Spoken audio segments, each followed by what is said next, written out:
Stick എത്ര തിരിച്ചിട്ടുണ്ട്.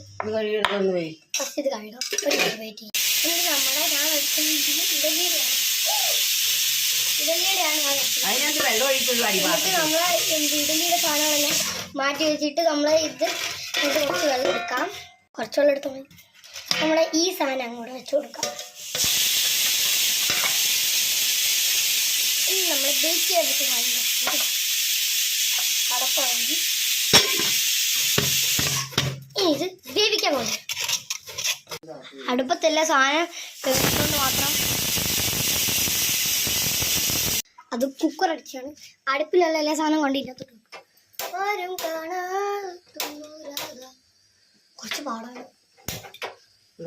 എന്നിട്ട് നമുക്ക് ഇതെടുത്ത് ഇവിടെ കൊണ്ട് നമ്മളത് അടുപ്പെ കൊണ്ട് വെച്ചിട്ട് ഇത് നമുക്ക് ഇത് കത്തിക്കാം.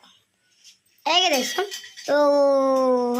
ഇത് നമ്മൾ ബേക്ക് ചെയ്യാൻ വെച്ചിട്ട് 10 മിനിറ്റ്, സോറി 5 അല്ല 10 മിനിറ്റ് വെക്കാം. അപ്പം ഇതിൻ്റെ വീഡിയോ അടുത്ത വീഡിയോയിലേക്ക് ഇടും. Bye bye.